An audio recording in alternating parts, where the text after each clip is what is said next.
నమస్కారం అమరావతి న్యూస్ కి స్వాగతం. ఈనాటి వార్తా విశేషాలు. గంగా కావేరీ నదుల అనుసంధానం తన చిరకాల కోరిక అని సీఎం చంద్రబాబు అన్నారు. ఇవాళ అసెంబ్లీలో ఇరిగేషన్ ప్రాజెక్టులపై చర్చ సందర్భంగా ఆయన మాట్లాడుతూ తన హయాంలో రెండోసారి పుష్కరాలు జరగబోతున్నాయని అన్నారు. అందుకోసం భారీ ఏర్పాట్లు చేస్తున్నామని తెలిపారు. నదుల అనుసంధానం కోసం తాము ప్రయత్నిస్తున్నామని పేర్కొన్నారు. వంశధార నుంచి పెన్నా వరకు అనుసంధానం జరగాలని, అప్పుడే ఏపీలో నీటి సమస్య అన్నది లేకుండా పోతుందని అన్నారు. నదులను అనుసంధానం చేసిన తెలుగు తల్లికి జలహారతి ఇస్తామని పేర్కొన్నారు. ఇప్పటి వరకు ఇరిగేషన్ ప్రాజెక్టులపై 20,000 కోట్లు ఖర్చు చేశామని తెలిపారు. రాయలసీమ రాళ్లసీమగా మారకుండా దిశానిర్దేశం చేసిన వ్యక్తి ఒక ఎన్టీఆర్ఏనని అన్నారు. గాలేరు నగరి తెలుగు గంగ ప్రాజెక్టులను ఎన్టీఆర్ ప్రారంభించారని గుర్తు చేశారు. రాయలసీమకు నీళ్లిచ్చిన తర్వాతే చెన్నైకి నీళ్లు తరలించారని పేర్కొన్నారు. ఏపీలోని ప్రాజెక్టులన్నీ నాడు ఎన్డీఏ ఎన్టీఆర్ హయాంలోనే పూర్తయ్యాయని సీఎం చంద్రబాబు తెలిపారు. జిల్లాల మధ్య కూడా గొడవలు వచ్చాయి. అదే మరి ఫైనల్ గా మనం చూస్తే కాలువలో ఉండే రైతాంగం కూడా గొడవపడే పరిస్థితి వస్తుంది. ఇంకొక పక్క ఎక్కడైతే ఇండస్ట్రీ రావాలన్నా, తాగేదానికి సురక్షితమైన వాటర్ ఇవ్వాలన్నా మనం వాటర్ మీద శ్రద్ధ పెట్టాల్సిన అవసరం ఉంది. అందుకే అధ్యక్ష ఈ ప్రభుత్వంలో ఒకసారి చూస్తే గోదావరి పుష్కరాలు ఫస్ట్ టైం నేను సమైక్య ఆంధ్రప్రదేశ్లో ముఖ్యమంత్రిగా ఉన్నప్పుడు గోదావరి పుష్కరాలు తీసుకొచ్చాను. దానికి కారణం ఏంటంటే అంతకుముందు జరిగేటి కానీ ప్రభుత్వం ముందుకొచ్చి చేయడం. దానికి కారణం మనం ప్రకృతిని ఆరాధిస్తాం, నీటిని పూజిస్తాం. ఎక్కడ చూసినా గంగమ్మ తల్లిని మనం పూజలు చేసే సంస్కృతి ఉండే దేశం ఇది. అందుకే నేను ఆ రోజు ఒకసారి అదృష్టం కూడా 2 పుష్కరాలు కండక్ట్ చేశాను. మళ్ళీ నెక్స్ట్ ఇయర్కి గోదావరి పుష్కరాలు కండక్ట్ చేసే పరిస్థితి వస్తున్న 3వసారి. ఆ నెక్స్ట్ ఇయర్కి చూస్తే కృష్ణా పుష్కరాలు, అది కూడా 3వసారి కృష్ణా పుష్కరాలు కూడా ఈ ప్రభుత్వ ఆధ్వర్యంలో నిర్వహించే పరిస్థితికి వస్తుంది. ఒక విధంగా ఆలోచిస్తే ఇది ఒక అదృష్టం కూడా అని చెప్పి మీకు తెలియజేస్తున్నా. అయితే అధ్యక్ష ఇది అనునిత్యం జరగాలనే ఉద్దేశంతో మీరు ఒకసారి చూస్తే గోదావరికి అఖండ హారతి ఇచ్చాం. 365 రోజులు చేయాలనేది నా ఉద్దేశం. కృష్ణాకి పవిత్ర హారతి ఇచ్చాం. ఈ విధంగా నదుల్ని మనం పూజించితే తద్వారా ఒక బాధ్యత పెరుగుతుంది. అదే మరిగా వాటర్ సెక్యూరిటీ ఆటోమేటిక్గా వస్తున్న ఉద్దేశంతో మనం పెట్టుకున్నాం. ఈరోజు దిశ ఈ ప్రభుత్వం చాలా స్పష్టంగా ఉన్నాం. నదుల అనుసంధానం చేసి, ఎందుకంటే మనం లోయర్ రైపేరియన్ స్టేట్, ఇప్పుడే మంత్రి గారు చెప్పారు, గోదావరి 40 సంవత్సరాలు ఆవరేజ్ నీళ్లు తీసుకుంటే 3,000 టీఎంసీ సముద్రం లేకపోయినాయి. అదే మరి కృష్ణ పైన ప్రాజెక్టు కట్టారు, ఎప్పుడన్నా వరద వస్తే మనకు వస్తుంది. అలాంటి సందర్భాలు కూడా మనం ఫేస్ చేస్తున్నాం.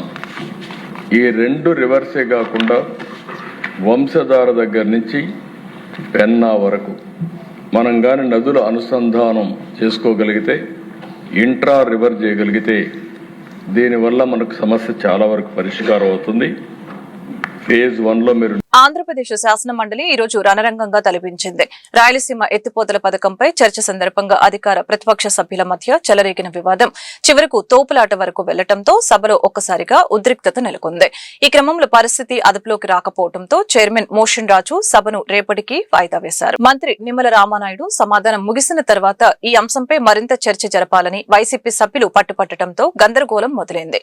అయితే మంత్రి వివరణ పూర్తయిందని స్పష్టం చేసిన మండలి చైర్మన్ మోషన్ రాజు తదుపరి ప్రశ్నకు అవకాశం కల్పించారు. ఈ తరుణంలో బీజేపీ ఎమ్మెల్సీ సోము వీర్రాజు మాట్లాడేందుకు ప్రయత్నించగా వైసీపీ సభ్యులు అడ్డుకున్నారు. తమ నిరసన కొనసాగుతూ ఉండగానే సోము వీర్రాజుకు మైక్ ఎలా ఇస్తారంటూ ఆగ్రహం వ్యక్తం చేసిన వైసీపీ ఎమ్మెల్సీ ఇజ్రాయెల్ తదితరులు ఒక్కసారిగా వీర్రాజు సీటు వైపు దూసుకుని వెళ్లారు. కేవలం వాగ్వాదానికి పరిమితం కాకుండా ఆయనపై దాడికి యత్నించడంతో సభలో కలకలం రేగింది. ఇరుపక్షాల మధ్య తీవ్రస్థాయిలో వాగ్వాదం జరగడం, సభ్యులు ఒకరిపై ఒకరు దూసుకుని రావడంతో సభ నియంత్రణ తప్పింది. ఈ క్రమంలో పరిస్థితి అదుపులోకి రాకపోవడంతో చైర్మన్ మోషన్ రాజు సభను రేపటికి వాయిదా వేశారు.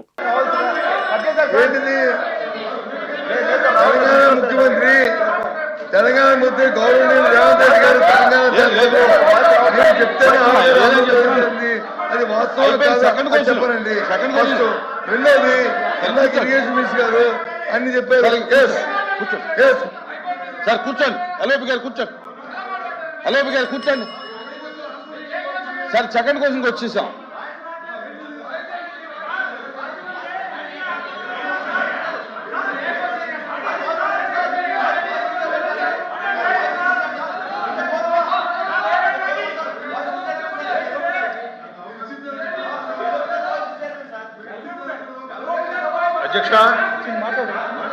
అధ్యక్ష ఇది చాలా ప్రాధాన్యతతో కూడినటువంటి అంశం అధ్యక్ష. 1 minute అండి, క్లారిటీ రాను. కూర్చోండి ప్లీజ్, కూర్చోండి. శాసన మండలిలో రాయలసీమ ఎత్తిపోతల పథకం అంశంపై అధికార విపక్షాల మధ్య తీవ్ర వాగ్వాదం చోటు చేసుకుంది. వైసీపీ ప్రభుత్వ హయాంలోనే నిలిచిపోయిన ఈ ప్రాజెక్టుపై ఇప్పుడు తమను ప్రశ్నించడం ఏంటని కూటమి ప్రభుత్వ మంత్రులు వైసీపీ సభ్యులపై తీవ్ర స్థాయిలో మండిపడ్డారు.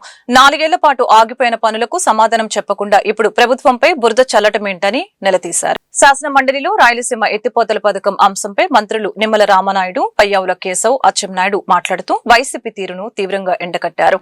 రాయలసీమ లిఫ్ట్ పనులు 2020లోనే జాతీయ హరిత ట్రిబ్యునల్ ఎన్జీటీ ఆదేశాలతో ఆగిపోయాయని, ఈ విషయాన్ని నాటి తెలంగాణ మంత్రి హరీష్ రావు స్వయంగా ప్రకటించారని తెలియజేశారు. అలాంటప్పుడు 4 ఏళ్లుగా అధికారంలో ఉన్న జగన్ ప్రభుత్వం ఏం చేసింది? కనీసం కౌంటర్ కూడా దాఖలు చేయకుండా నిర్లక్ష్యం వహించిందని అన్నారు. మీ అసమర్థత కాదా అని ప్రశ్నించారు. 5 ఏళ్ల పాలనలో రాయలసీమ ప్రాజెక్టులను నిర్వీర్యం చేసి ప్రాజెక్టులు కొట్టుకుపోవటానికి కారణమైన జగన్ రెడ్డి ఓ రాయలసీమ ద్రోహి అని వారు అభివర్ణించారు. తెలంగాణ ముఖ్యమంత్రి రేవంత్ రెడ్డి గారు ఏదైతే అంశాన్ని లేవనెత్తారో రాయలసీమ ఎత్తిపోతల పథకాన్ని నేను చెప్తేనే చంద్రబాబు నాయుడు ఆపారన్నారు. అది వాస్తవా కాదా? అది వాస్తవా కాదా? ఈ పథకాన్ని మళ్ళీ ఎప్పుడులో ప్రారంభించి ఎప్పుడులో పూర్తి చేస్తారో దయచేసి మీరు సమాధానం ఉంటే చెప్పండి, లేకపోతే సమాధానం పంపించండి, అది ఈ రెండు కొంచెం ఎందుకండి డైరెక్ట్గా అడుగుతున్నారు. ఆయన వచ్చి ట్రిబ్యునల్ వచ్చి ఆయన ఫైన్ వేసింది, ఆయన వచ్చి ఆపారు, ఇవన్నీ చెప్పారు. అంటే అప్పుడున్న ప్రభుత్వం ఎన్ని అడ్డంకులు వచ్చినా, ఎన్ని ట్రిబ్యునల్ గొడవలు వచ్చినా ఏదైనా ఆ ఇంట్రెస్ట్ పని చేయాలన్న తపంతోనే ఆయన కార్యక్రమం చేశారు. కానీ ముఖ్యమంత్రి వచ్చి ఈ ముఖ్యమంత్రి గారిని ఆపాదిస్తూ మా ఎదుర్కొన్న సేవ అనుబంధాలతో ఈ కార్యక్రమం ఆపాలని చెప్పాడు. దయచేసి దానికి వివరణ ఇవ్వాల్సిందిగా మంత్రి గారు ఉంటే సమాధానం చెప్పండి, లేకపోతే తర్వాత చెప్తారని చెప్పాలండి. ఏదైతే అక్కడ ముఖ్యమంత్రి రేవంత్ రెడ్డి గారు మాట్లాడారు అని చెప్పారు. మరి అదే రోజు అక్కడ ఉన్నటువంటి హరీష్ రావు గారు కూడా మాట్లాడారు. ఆ రోజు 2020 సంవత్సరంలో ఎన్జీటీకి మేము వెళ్లి రాయలసీమ ఎత్తిపోతల పథకాన్ని ఆపాము. ఆపడమే కాదు, హరీష్ రావు గారు కానీ అది ఇంకా అక్కడ ఉన్నటువంటి టిఆర్ఎస్ నాయకులు కూడా చెప్పారు. అధ్యక్ష, ఏదైతే ఆ రోజు జగన్మోహన్ రెడ్డి గారితో మేము మాట్లాడాము, దీని మీద ఇంత మించి వెళ్ళకు, నీకు ఆ రాయలసీమ ఎత్తిపోతల పథకం పేరు చెప్పి నీకు ఏం కావాలో అవి నెరవేర్చుకో, నీళ్లు మాత్రం అడక్కని చెప్పి మేము అడిగాం. ఆ రోజే మేము నిలిపివేశామని చెప్పేసి అక్కడ టీఆర్ఎస్ నాయకులు మాట్లాడుతున్నారు. అధ్యక్ష, పొరుగు రాష్ట్రంలో వాళ్ళ రాజకీయ లబ్ధి కోసం వాళ్ళు మాట్లాడతారు. ఇక్కడ వాస్తవాలు ఏంటనేది మనం అంగీకరించవలసిన అవసరం ఉంది. నేను చాలా క్లియర్ గా చెప్పాం. మరి బొత్స సత్యనారాయణ గారు సీనియర్ మంత్రి అయినా ఆయన కూడా 2020లో జగన్మోహన్ రెడ్డి, చంద్రబాబు నాయుడు గారు ఎన్జీటీ దానికి స్టే ఆర్డర్ ఇచ్చినప్పుడు అక్కడ ఏదైతే దాని మీద 2.6 కోట్ల రూపాయలు పెనాల్టీ విధించినప్పుడు చంద్రబాబు నాయుడు గారు, జగన్మోహన్ రెడ్డి ముఖ్యమంత్రి అంటే తెలుగు రాష్ట్రాల్లో సంచలనం సృష్టించిన లిక్కర్ స్కామ్ కేసులో కీలక పరిణామం చోటు చేసుకుంది. ఈ కేసులో నిందితుడు పరారీలో ఉన్న ముప్పిడి అవినాష్ రెడ్డి గురువారం విజయవాడ సిట్ ఆఫీస్ లో లొంగిపోయారు. ఏపీ లిక్కర్ స్కామ్ కేసులో A7 గా ఉన్న అవినాష్ రెడ్డి గతంలో ఏపీ హైకోర్టులో బెయిల్ కోసం పిటిషన్ దాఖలు చేశారు. హైకోర్టు బెయిల్ ఇవ్వడానికి నిరాకరించింది. దీంతో అప్పటి నుంచి అవినాష్ రెడ్డి పరారీలో ఉన్నాడు. మంగళవారం జరిగిన విచారణలో ధర్మాసనం కీలక ఆదేశాలు జారీ చేసింది. అవినాష్ రెడ్డికి ముందస్తు బెయిల్ ఇచ్చే ప్రసక్తే లేదని, ఈ నెల 26వ తేదీ లోపల సంబంధిత విచారణాధికారి ముందు స్వయంగా లొంగిపోవాలని డెడ్ లైన్ విధించిన విషయం తెలిసిందే. చట్టం ముందు లొంగిపోయిన తర్వాతే నిబంధనల ప్రకారం సాధారణ బెయిల్ కోసం దరఖాస్తు చేసుకోవాలని సూచించింది. ఈ నేపథ్యంలోనే గురువారం అవినాష్ రెడ్డి విజయవాడ సిట్ ఆఫీస్ లో లొంగిపోయారు. కూటమి ప్రభుత్వం స్వర్ణాంధ్ర విజన్ 2047 లక్ష్యంతో పనిచేస్తుందని మంత్రి డోలా బాలవీరాంజనేయ స్వామి చెప్పారు. ఈ విజన్ కు అనుగుణంగా సచివాలయాల విధుల్లో మార్పులు చేస్తామని వెల్లడించారు. సచివాలయాల పేర్లను స్వర్ణ గ్రామం, స్వర్ణ వార్డులుగా మారుస్తూ చట్ట సవరణను ప్రతిపాదించినట్లు తెలిపారు. ఏపీ శాసనసభలో గ్రామ వార్డు సచివాలయాల చట్ట సవరణ బిల్లుకు ఆమోదం లభించింది. ఈ బిల్లు ద్వారా రాష్ట్రంలోని గ్రామ వార్డు సచివాలయాలను ఇకపై స్వర్ణ గ్రామం, స్వర్ణ వార్డులుగా పిలుస్తారు. గురువారం మంత్రి డోలా బాల వీరాంజనేయ స్వామి ఈ బిల్లును అసెంబ్లీలో ప్రవేశపెట్టారు. కూటమి ప్రభుత్వం స్వర్ణాంధ్ర విజన్ 2047 లక్ష్యంతో పనిచేస్తుందని, ఈ విజన్ కు అనుగుణంగా సచివాలయాల విధుల్లో మార్పులు చేస్తామని ఈ సందర్భంగా తెలిపారు. సచివాలయాలు చాలా చోట్ల అద్దె భవనాల్లో నడుస్తున్నాయని, ప్రభుత్వ భవనాలు ఉన్న చోటికి వాటిని మారుస్తున్నామని మంత్రి తెలియజేశారు. జిల్లా స్థాయిలో జాయింట్ కలెక్టర్ స్థాయి అధికారిని గవర్నింగ్ బాడీగా నియమించామని మంత్రి డోలా బాల వీరాంజనేయ స్వామి పేర్కొన్నారు. సాధించే దిశగా ప్రతి వార్డు, ప్రతి గ్రామాల్లో కూడాను స్వర్ణాంధ్రని లక్ష్యాలను చేరుకోవాలనే సంకల్పంతో ఏదైతే ఈ గ్రామాల్లో ఉన్నటువంటి శాఖల్ని స్వర్ణ గ్రామము, స్వర్ణ వార్డుగా నిర్దేశించుకొని ఈ వాటిలో ప్రభుత్వం తరఫున క్షేత్రస్థాయి వరకు పరిపాలనకు పౌర సేవా కేంద్రాలుగా పనిచేయాలనే ఒక లక్ష్యంతో ఇందులో మార్పు చేయడం జరిగింది అధ్యక్ష. ఈ మెరుగుపరిచిన డేటాబేస్ మద్దతుతో అనేక రకాల ప్రభుత్వ సేవలు ప్రజల ఇంటి వద్దకే అందుబాటులో ఉంచుతున్నాం అధ్యక్ష. దాదాపుగా 100% జనాభాకు సేవలను అందించడమే కాకుండా గతంలో విస్మరించబడిన వర్గాలను కూడా కలుపుకోబోయేలాగా ఈ స్వర్ణ గ్రామ, స్వర్ణ వార్డు కార్యాలయాల్ని రూపొందిస్తున్నాం అధ్యక్ష. దీనిలో కూడా స్వర్ణ 13వ వార్డు ఫలానా ప్రాంతం అనేది నిర్దేశిస్తూ ఆ ప్రాంత ప్రజలకి లక్ష్యంగా స్పష్టంగా ఏదైతే స్వర్ణ వార్డు కార్యాలయంలో సేవలు ఉన్నాయో అవి లక్ష్యంగా నిర్దేశించే విధంగా పేర్లు సూచిస్తున్నాం అధ్యక్ష. అదేవిధంగా స్వర్ణ గ్రామం పేరును కూడా అదేవిధంగా నిర్దేశిస్తున్నాం అధ్యక్ష. ఇందులో ఉన్నటువంటి అన్ని విభాగాల వాళ్ళకు కూడా ప్రమోషన్లు కల్పించాలని ముఖ్యమంత్రి గారు ఆదేశించున్నారు. కొన్ని డిపార్ట్మెంట్లు అయితే ఆ డిపార్ట్మెంట్లో 2-3 డిపార్ట్మెంట్లు కలిసి ఉన్నాయి కాబట్టి ఆ శాఖల ద్వారా వాళ్ళకి ప్రమోషన్ కల్పిస్తున్నాం అధ్యక్ష. నేను మీ సభ ద్వారా మీకు తెలియజేస్తున్నాను, ప్రతి ఒక్క విభాగంలో ఉన్న ఉద్యోగికి కూడా ప్రమోషన్ ఛానల్ కల్పించేందుకు మన ప్రభుత్వం సిద్ధంగా ఉంది అధ్యక్ష. ఇంతకుముందు నేరుగా హెచ్ఓడి తోటే సంబంధాలు డైరెక్టర్ నుంచి ఉండే అధ్యక్ష. ముఖ్యమంత్రి గారి సూచనల మేరకు జిల్లా స్థాయిలో జిల్లా స్వర్ణ గ్రామ, స్వర్ణ వార్డు అధికారిని ఒక నిర్మించడం జరిగింది. ఆఫీసుకు కూడా 10 మంది సిబ్బందితో స్ట్రెంగ్ చేయడం జరిగింది అధ్యక్ష. ఇది కూడాను జాయింట్ డైరెక్టర్, ఆ డిప్యూటీ కలెక్టర్ క్యాడర్ అధికారిని మనం అక్కడ నియమిస్తున్నాం అధ్యక్ష. ఇంకా వచ్చేటువంటి సవరణలు, సూచనలు తీసుకొని మరింత మెరుగ్గా స్వర్ణాంధ్ర విజన్ 47 సాధనగా ఈ స్వర్ణ గ్రామ, స్వర్ణ వార్డు లక్ష్యాలకు ఛేదించే విధంగా ముందుకు తీసుకెళ్తాను అని చెప్పి మీకు తెలియజేసుకుంటూ అధ్యక్ష, I move that the Andhra Pradesh గ్రామ సచివాలయం వార్డు సచివాలయం bill 2022 bill taking into consideration అధ్యక్ష. అవునన్నారు అందరూ అవునన్నారు. ప్రతిపాదన ఆమోదించబడింది. గుంటూరు నగరం JKC college road Vijayapuri colony మొదటి లైన్ లో కిడ్జ్ ఫ్రీ స్కూల్ ను నూతనంగా ప్రారంభించారు. ఈ ప్రారంభోత్సవ కార్యక్రమానికి market yard chairman Kurra Apparao హాస్టే ప్రారంభించినట్లు school principal Konisetti Pavan, director Ravikrindi Yashwant తెలిపారు. ఈ సందర్భంగా వారు మాట్లాడుతూ కిడ్జీ ప్రీ స్కూల్ నందు ప్లే గ్రూప్, నర్సరీ, ఎల్కేజీ, యూకేజీతో పాటు డే కేర్ ను ప్రారంభించినట్లు వివరించారు.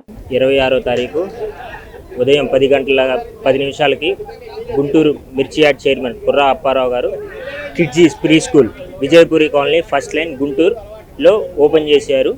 ఆయన ఆశీస్సులు మా మీద ఉంచారు. అలాగే ఈ స్కూల్ అడ్మిషన్స్ కూడా ఓపెన్ అయినాయి. స్కూల్ వచ్చేసి play group, nursery, LKG, UKG పిల్లలకి సంబంధించి ఆడుకోవటానికి కానీ అన్ని వసతులు స్కూల్లో అమర్చబడి ఉన్నాయి. తో తప్పకుండా ఎవరైనా అడ్మిషన్స్ కంపల్సరీ సంప్రదించగలరు. Thank you. నా పేరు పవన్. నేను ఈ స్కూల్ గుంటూరు నగరంలోని జేకేసీ అటానమస్ కళాశాలలో నెక్స్ట్ జెన్ సైన్స్ ఎక్స్పోను ప్రారంభించారు. ఈ సందర్భంగా కళాశాల సెక్రటరీ మరియు correspondent J Muralimohan, principal P Gopichand మరియు English department HOD Panchamarthi Nagasusheela మీడియాతో మాట్లాడుతూ 3 రోజుల పాటు జరగనున్న ఈ సైన్స్ ఎగ్జిబిషన్ లో పలు డిపార్ట్మెంట్లకు సంబంధించిన విషయాలపై విద్యార్థులకు అవగాహన కల్పించేందుకు ఏర్పాట్లను చేయడం జరిగిందని, గుంటూరు నగరంలోని పలు పాఠశాలలు, కళాశాలల విద్యార్థులు భారీ సంఖ్యలో హాజరు కానున్నట్లు తెలిపారు. ఇదే కళాశాలలో నేను 5 సంవత్సరాలు చదువుకుని గత 35 సంవత్సరాలుగా ఇంగ్లీష్ డిపార్ట్మెంట్లో వర్క్ చేస్తున్నాను. నేను head of the department of English. ఇక్కడ ఈ కళాశాలలో ఇది 3 రోజుల నెక్స్ట్ జెన్ సైన్స్ ఎక్స్పో 2026 అనే పేరుతోటి మొదలుపెట్టాము. ఈ దినానికి అంటే ఈరోజు 26/2/26 డేట్కి కూడా చాలా ప్రాధాన్యత ఉన్నది. అంతేకాకుండా ఈ మధ్య కాలంలో విద్యార్థులు కేవలం పరీక్షల కోసం చదవడం తప్ప నిత్య జీవితంలో ఎదురయ్యేటటువంటి సమస్యలను ఎలా ఎదుర్కోవాలి, ఇన్నోవేటివ్గా ఎలా ఆలోచించాలి, ఇంకా వాళ్ళ యొక్క మేధస్సుకి పదును పెట్టేటటువంటి ఏ రకమైన ఆలోచన లేకుండా మెకానికల్గా వెళ్ళిపోతూ ఉన్నాయి జీవితాలు. సో దానికి కొంచెం అవేర్నెస్ని క్రియేట్ చేద్దామని విద్యార్థుల అందరిలోనూ స్కూల్స్ మరియు అన్ని కాలేజెస్లో ఈ సైన్స్ ఎక్స్పోని ప్లాన్ చేయడం జరిగింది. Departments of physics, chemistry, microbiology, botany, zoology, ఇంకా బయోటెక్నాలజీ, కంప్యూటర్ సైన్స్, ఇంకా మా ఐక్యూఐసి వింగ్తో కోఆర్డినేట్ అయ్యి ఇంటర్ డిసిప్లినరీగా ఈ డిపార్ట్మెంట్స్ అన్నీ కలిసి వాళ్ళ ది బెస్ట్ని ఇక్కడ ప్రజెంట్ చేశారు. ఇందులో ముఖ్యంగా అంటే మిగిలిన వాటి గురించి మా తోటి కలీగ్స్ చెప్పారు. విద్యార్థులలో ఒకళ్ళంటే ఒకళ్ళకి ఒక కోఆపరేషను, కోఆర్డినేషను, ఇంకా వాళ్ళలో ఒక టీమ్ మేనేజ్మెంట్ ఎలా చేయాలి, టైం మేనేజ్మెంట్ ఎలాగా అనేటటువంటివి ఈ ఎగ్జిబిషన్ ద్వారా వాళ్ళు నేర్చుకోగలుగుతారు. టీచర్కి స్టూడెంట్కి ఉన్న ర్యాపో పెరుగుతుంది. ఇంకా కమ్యూనికేషన్ స్కిల్, ఎక్స్ప్రెషన్, ఇంకా వాళ్ళకు ఉన్నటువంటి వాళ్ళ ఎగ్జిబిట్ని ఎలా చూపించాలి, ఎంత ది బెస్ట్ వాళ్ళు ఎక్స్ప్రెస్ చేయాలి అనేటటువంటి ఆ ఎక్స్ప్రెసివ్ స్కిల్ కూడాను స్టూడెంట్స్లో డెవలప్ అవుతుంది. మామూలుగానైతే వాళ్ళకి మేనర్స్, ఎటికేట్, ఇంకా ఇవన్నీ చెప్పాలి. కానీ ఎవరైనా వాళ్ళ స్టాల్ దగ్గరికి వచ్చినప్పుడు వాళ్ళకి విష్ చేయడము, గుడ్ మార్నింగ్ చెప్పడం, గుడ్ ఆఫ్టర్నూన్ చెప్పడం, థ్యాంక్ యూ సార్ అంటాం, థ్యాంక్ యూ మ్యామ్ అంటాము, ఇంకా ఒక దీంతో వాళ్ళకు ఉన్నటువంటి దాన్ని అన్నింటినీ ప్రజెంట్ చేసేటటువంటి పద్ధతి, దాని ద్వారా కమ్యూనికేషన్ స్కిల్. మాజీ మంత్రి అంబటి రాంబాబు గుంటూరు కార్యాలయంలో YSR Congress party legal cell న్యాయవాదుల సమావేశం జరిగింది. ఈ సందర్భంగా అంబటి మీడియాతో మాట్లాడుతూ నన్ను హింసించిన విధానంపై న్యాయ పోరాటం చేస్తున్నానని చెప్పారు. దాడిలో ప్రధాన ముద్దాయిలు పోలీసులేనని అన్నారు. YSR Congress party legal cell చాలా స్ట్రాంగ్ గా ఉందని చెప్పారు. అనంతరం హైకోర్టు న్యాయవాది పొన్నవోలు సుధాకర్ రెడ్డి మాట్లాడుతూ జగన్మోహన్ రెడ్డి ఆదేశం, ఉపదేశం మేరకు అంబటి రాంబాబు విషయంలో న్యాయ పోరాటం చేస్తున్నామని చెప్పారు. పోలీసులు రాజ్యాంగం, చట్టాలు మర్చిపోయి వ్యవహరించారని తెలిపారు. అందరి న్యాయవాదులు సహాయ సహకారాలతో పోరాటం చేసి 18 రోజుల్లో అంబటి రాంబాబును జైలు నుంచి బయటకు తీసుకువచ్చామని తెలిపారు. దాడి చేసే వారితో కలిసి పోలీసులు భుజాలు కలిపారని అన్నారు. దహన కాండకు పోలీసులు సహకరించారని తెలిపారు. నా నివాసానికి రావడం జరిగింది. దీనిలో ప్రధాన ఉద్దేశం ఏంటంటే మీ అందరికీ తెలుసు జరిగిన పరిణామాలు. ఈ పరిణామాల మీద భవిష్యత్తులో ఏ విధంగా ప్రొసీడ్ కావాలి లీగల్గా 2-3 పాయింట్స్ మేమంతా డిస్కస్ చేసాం. పోలీస్ ఫెయిల్యూర్ కానీ లేదా నన్ను హింసించే ప్రయత్నాలు చేయటం కానీ వీటన్నిటి మీద లీగల్ యాక్షన్కి ఇక్కడ పోలీస్ ఫెయిల్ అయిపోయినా రాజ్యాంగం ప్రకారం హయ్యర్ కోర్ట్స్కి వెళ్ళి దీన్ని ఎస్టాబ్లిష్ చేసి వారికి శిక్షలు పడే విధంగా చేయాలనేటువంటి ఒక ఉద్దేశంతో సుదీర్ఘంగా మా లీగల్ టీం మొత్తం డిస్కస్ చేయడం జరిగింది. దాని మీద ఫర్దర్గా రేపు నుంచి మేము లీగల్గా ప్రొసీడ్ కాబోతున్నాం. ఆ విషయాలను మరి మా సుధాకర్ రెడ్డి గారు నాకు జనరల్ సెక్రటరీ కన్నా ఇంతకుముందు లీగల్గా ఆయన అన్ని కేసులు, నా 3 కేసులు కూడా ఆయనే ఇక్కడ చూశారు, ఆయనే ఆర్గ్యూ చేశారు చాలా బ్యూటిఫుల్గా. నేను ఒక్క మాట అయితే చాలా సంతోషంగా చెప్పగలుగుతాను, YSR Congress party legal team చాలా స్ట్రాంగ్గా ఉంది. సరే ఒకసారి బెయిల్ వస్తే ఒకసారి bail, that is different cases. నేను 18 రోజుల్లో బయటకు వచ్చా. నేను 18 మాసాలు ఉండడానికి కూడా సిద్ధపడి వెళ్ళా. అయినా 18 రోజుల్లో బయటకు తీసుకొచ్చే కార్యక్రమం చేశారు.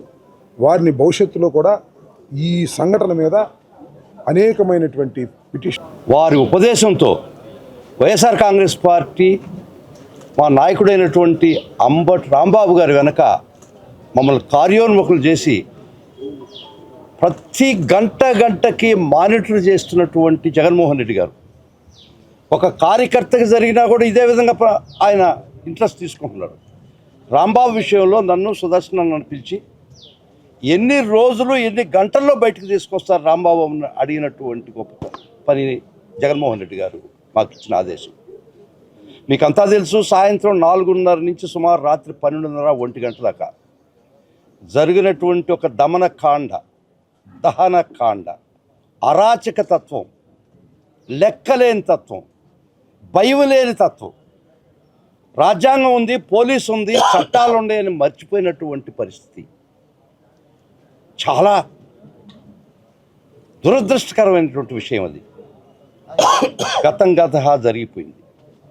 కానీ ఈరోజు YSR Congress party legal team సంఘటితమై ఏకోన్ముఖమై ఒక పోరాట సైనికులాలు చేసినటువంటి లీగల్ టీం ప్రతి ఒక్క సభ్యునికి ప్రతి ఒక్క మెంబర్కి అందరూ ఇట్స్ ఎ కలెక్టివ్ వర్క్. నేనొక్కడి మటుకు కాదు.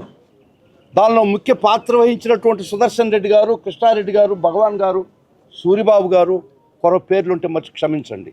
ప్రతి ఒక్కరి రెక్కల కష్టం, ప్రతి ఒక్కరి స్వేదం, వాళ్ళ రక్తం దారబోసి ఈరోజు వైఎస్ఆర్ కాంగ్రెస్ పార్టీ మా నాయకుడైనటువంటి అంబటి రాంబాబు గారిని మేము చేతనైనంత వరకు రక్షించుకున్నామంటే అది వారి గొప్పతనం.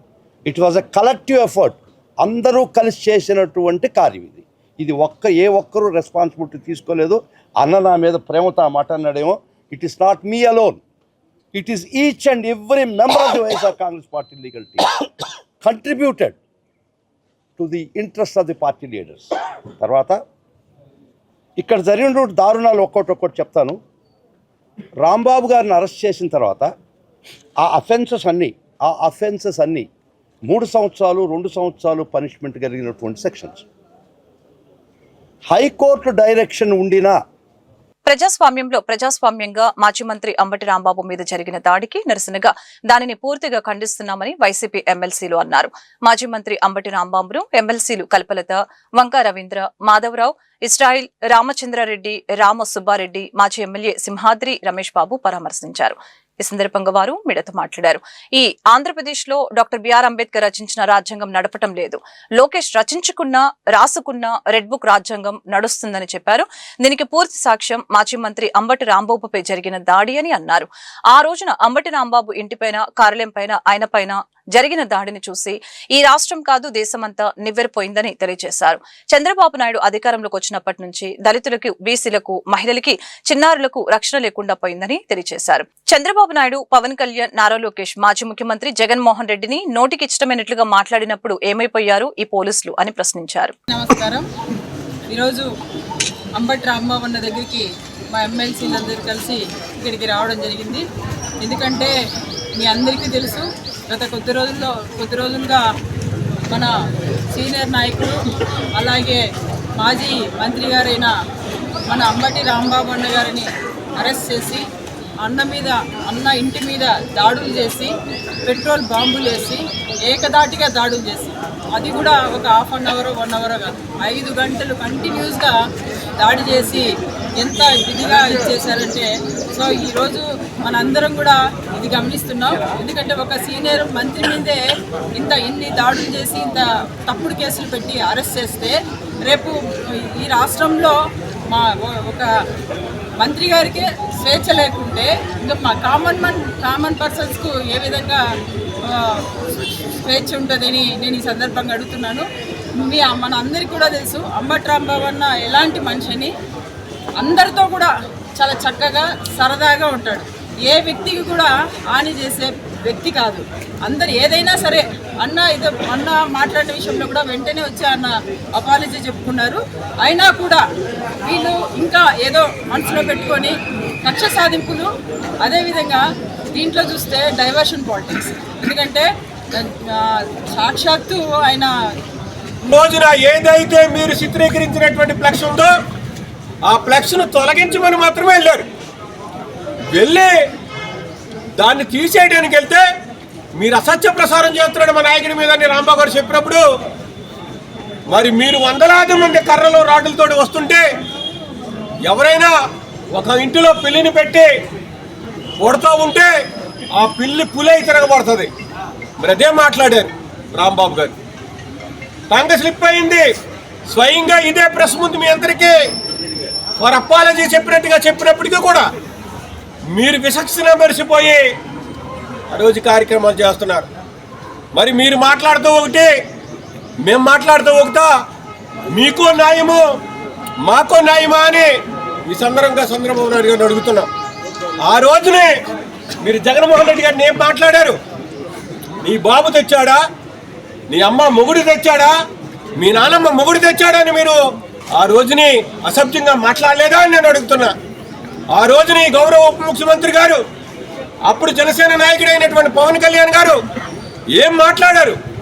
ముఖ్యమంత్రి అయితే ఏంటి, ఇంకో పదం కూడా వాడారు. అది నా నోటంట మాట్లాడితే బాగోదు. మరి నారా లోకేష్ గారు యువకాలం పాదయాత్ర చేసినప్పుడు మా ప్రాంతంలోనే అసభ్యంగా మాట్లాడటం మాట జరిగింది. జగన్మోహన్ రెడ్డి గారు పలానా చోటకెళ్ళి పలానా వ్యవహారం చేశారని. మరి ఆ రోజున మాట్లాడినటువంటి మాటలు మర్చిపోయి ఈ రోజు అమరావతి ఔటర్ రింగ్ బాధిత రైతులతో ఈ నెల 28వ తేదీన సమావేశం నిర్వహిస్తున్నట్లు ఆంధ్రప్రదేశ్ రైతు సంఘం వెల్లడించింది. ఈ మేరకు రైతు సంఘాల ప్రతినిధులు కంచుమాటి అజయ్ కుమార్, అప్పారావు, నాగేశ్వరరావు, రామకృష్ణ గురువారం బ్రాడీపేట సిపిఎం కార్యాలయంలో మీడియాతో మాట్లాడారు. ఔటర్ రింగ్ రోడ్ భూసేకరణ విషయంలో రాష్ట్ర ప్రభుత్వం ఏకపక్షంగా వ్యవహరిస్తుందని చెప్పారు. జిల్లాలో 11 మండలాలు, 40 గ్రామాల్లో భూసేకరణ చేసేందుకు ప్రభుత్వం గెజిట్ నోటిఫికేషన్ ఇవ్వడం జరిగిందని తెలిపారు. అయితే రైతుల పేర్లు వారి అంగీకారం లేకుండా గెజిట్ నోటిఫికేషన్ ఇవ్వడం సరైన పద్ధతి కాదని అన్నారు. బాధిత రైతులతో సమావేశం నిర్వహించి ప్రభుత్వ తీరుకు వ్యతిరేకంగా పోరాటాలు చేస్తామని స్పష్టం చేశారు. నోటిఫికేషన్ ఇవ్వడం జరిగింది. 121 గ్రామాల్లో 23 మండలాల్లో ఈ యొక్క భూముల సేకరణ జరుగుతుంది. దాంట్లో గుంటూరు జిల్లా సంబంధించి 11 మండలాల్లో 40 గ్రామాల్లో భూసేకరణకు సిద్ధం చేయడం జరిగింది. ఈ సందర్భంగా భూసేకరణ సంబంధించి ఏదైతే ఈ ఔటర్ రింగ్ రోడ్డు కింద భూములు తీసుకుంటున్నారో దాని మీద ఎక్కడా రైతుల పేర్లు మెన్షన్ చేయకుండా సచివాలయంలో కేవలం బోర్డు మీద సర్వే నెంబరు, ఎల్పీ నెంబర్లు వేసి వదిలేశారు. కనీసం రైతులకు నోటీసులు కూడా ఇవ్వాల. 21 రోజు లోపు వాళ్ళకి మీ అభిప్రాయం చెప్పమని చెప్పారు. కానీ రైతులందరికీ అర్థం కాల.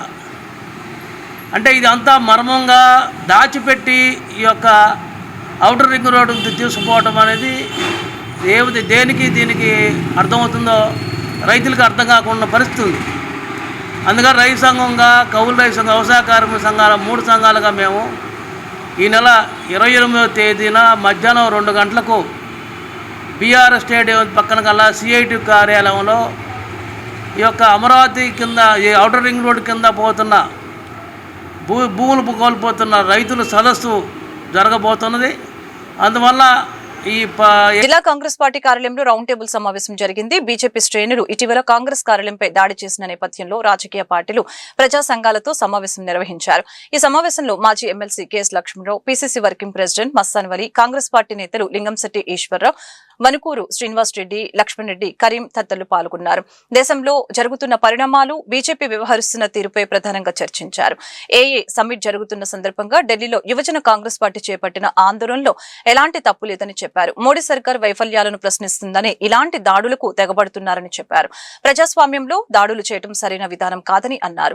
కాంగ్రెస్ పార్టీ కార్యాలయంపై దాడి చేసిన వారిని చట్టపరంగా శిక్షించాలని డిమాండ్ చేశారు. కేంద్ర, రాష్ట్ర ప్రభుత్వాల వైఫల్యాలను ప్రజలకు పూర్తి స్థాయిలో వివరించాల్సిన అవసరం ఉందని అన్నారు.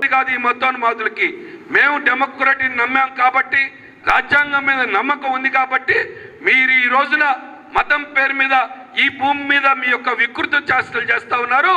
దీని పరిణామాలు మరలా పునరావృతం కాకుండా ఉండే విధంగా మీ సహాయ సహకారాలు కావాలని చెప్పి కోరుకుంటూ సెలవు తీసుకుంటా ఉన్నా. భారతీయ జనతా పార్టీ కూడా ప్రతిపక్షంగా ఉన్నప్పుడు 100 నిరసనలు తెలియజేసింది.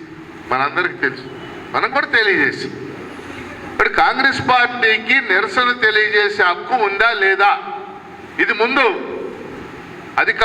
కేంద్రంలో అధికారంలో ఉన్న పార్టీ తేల్చాలి. కేంద్రంలో అధికారంలో ఉన్న పార్టీ కేవలం బీజేపీ అనుకోకండి మీరు, అది సంఘ పరివార్, రాష్ట్రీయ స్వయం సేవక్ సంఘ పరివార్ అక్కడ అధికారంలో ఉందనేది మనం గుర్తుపెట్టుకోవాలి. బట్ నేను మొట్టమొదటి పాయింట్ నేను చెప్పదలుచుకుంది, దేశవ్యాప్తంగా కాంగ్రెస్ పార్టీ కార్యాలయాల మీద, అలాగే మన గుంటూరులో ఈ కాంగ్రెస్ పార్టీ కార్యాలయం మీద జరిగిన దాడిని మేమందరం కూడా ఖండిస్తున్నాం. ప్రజాస్వామ్యవాది అనేవాళ్ళు ఎవరైనా సరే దాన్ని ఖండించాలని చెప్పేసి నేను ముందు కోరుతాము.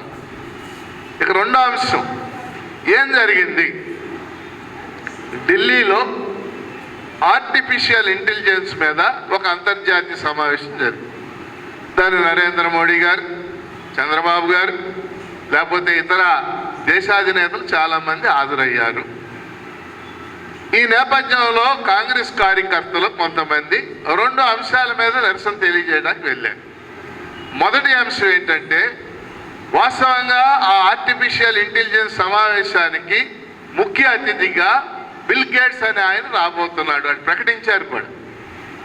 కరపత్రంలో ఆయన పేరు కూడా వేశారు. ఎవరి పేరు? Bill gates.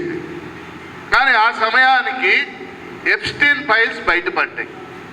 కొన్ని లక్షల పేజీలు. లక్ష్మణ్ రెడ్డి చెప్పాడు. ఈ ఎప్స్టీన్ ఫైల్స్లో అనేక మంది పెద్దల యొక్క అవినీతి, అనైతిక కార్యకలాపాలన్నీ ఉన్నాయి.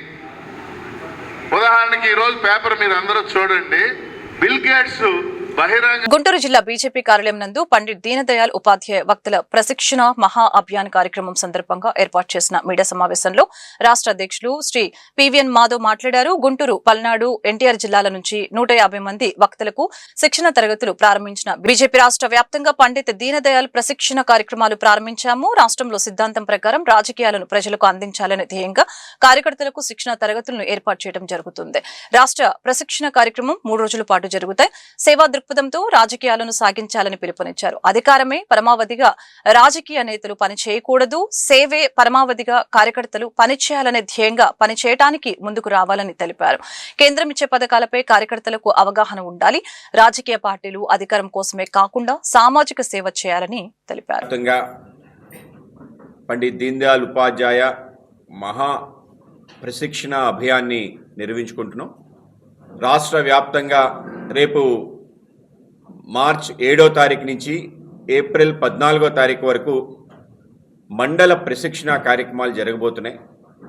దాని తర్వాత జిల్లా ప్రశిక్షణ కార్యక్రమాలు జరుగుతాయి. దాని తర్వాత రాష్ట్ర ప్రశిక్షణ కార్యక్రమం జరుగుతుంది. ఆ విధంగా 3 అంచెల్లో రాష్ట్ర వ్యాప్తంగా ఏదైతే అతి ముఖ్యమైన అంశం ఉందో, రాజకీయాల్లో సిద్ధాంత రహిత కాకుండా సిద్ధాంత హిత రాజకీయాలు జరగాలని, ఆ విధంగా సిద్ధాంత ఆలోచన, అలాగే మన పని విధానం ఏ విధంగా ఉండాలి, కార్యకర్తల యొక్క నిర్మాణం ఏ విధంగా ఉండాలి, కార్యకర్తలు ఏ పద్ధతిలో పనిచేయాలి, కార్య పద్ధతి అంటారు. ఆ విధంగా దాంతోపాటు వాళ్లలో నాయకత్వ పట్టిమ పెంచుకోవడానికి, అలాగే కేంద్ర రాష్ట్ర ప్రభుత్వాలు ఏ పథకాలు అయితే ప్రవేశపెట్టిందో ఆ పథకాల్లో ఏ విధంగా మనం పనిచేయాలి, ప్రజలకు ఏ విధంగా తెలియజేయాలి, దాంతోపాటు రాబో అనేక రకాల కార్యక్రమాల్లో మన భూమికి ఏ విధంగా ఉండాలి, రాష్ట్రంలో భారతీయ జనతా పార్టీ సర్వవ్యాపి సర్వస్పర్శి చేయడానికి మనం కావలసిన నేపథ్యం ఏమిటి, ఇలాంటి అనేక రకాల విషయాలు తెలియజేసే విధంగా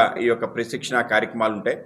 సుమారు 7 కాలాంశాలతో మండల ప్రశిక్షణ కార్యక్రమం 24 గంటల పాటు జరుగుతుంది. అలాగే ఏదైతే జిల్లా స్థాయి ప్రశిక్షణ సుమారు 11 అంశాలతో అది 2 రోజుల పాటు ప్రశిక్షణ కార్యక్రమం జరుగుతుంది. అలాగే రాష్ట్ర ప్రశిక్షణ కార్యక్రమం 3 రోజుల పాటు సుమారు 17 కాలాంశాలతో జరుగుతుంది. ఆ విధంగా భారతీయ జనతా పార్టీకే ప్రత్యేకత. ఈ విధంగా క్రమం తప్పకుండా ఈ యొక్క ప్రశిక్షణ కార్యక్రమాలు చేయటం, ప్రతి 6 సంవత్సరాలకి దేశవ్యాప్తంగా ఈ యొక్క కార్యక్రమం చేయటం, ఎప్పటికప్పుడు నిత్య విద్యార్థిగా కార్యకర్త భావించి అనేక రకాల విషయాలు తెలుసుకోవటం, కేవలం రాజకీయ పరిజ్ఞానంతో పాటు సామాజిక పరిజ్ఞానం, అలాగే సేవా దృక్పథం కావాలి. ఆ విధమైన దృక్పథంతోనే రాజకీయాల్లో పనిచేయాలనే ఒక లక్ష్యంతో పెద్దలు డాక్టర్ శ్యామ్ ప్రసాద్ ముఖర్జీ, పండిట్ దీన్ దయాళ్ ఉపాధ్యాయ వాళ్ళ నేపథ్యంలో పార్టీ ఆ విధంగా ప్రారంభమే. దాని తర్వాత అటల్ బిహారీ వాజ్పేయి గారు, లాల్ కృష్ణ అద్వానీ గారి నేపథ్యంలో కూడా ఈ యొక్క ప్రశిక్షణ అభియాన్ ఒక పెద్ద ఎత్తున తయారు కావటం, దాని తర్వాత ప్రస్తుతం నరేంద్ర మోడీ గారి నేతృత్వంలో, అలాగే జేపీ నడ్డా గారు, ప్రస్తుతం మా నితిన్ నవీన్ గారి నేతృత్వంలో ఈ యొక్క ప్రశిక్షణ అనేది కూడా ఒక ముఖ్యమైన భాగంగా రాజకీయ పార్టీలు కేవలం అధికారమే పరమావధిగా పనిచేయడం కాకుండా అధికారంతో పాటు అధికారం ప్రజలు ఏదైతే ఈ వార్తలు ఇంతటితో సమాప్తం. మరొక బులెటిన్ మళ్ళీ కలుద్దాం. నమస్కారం.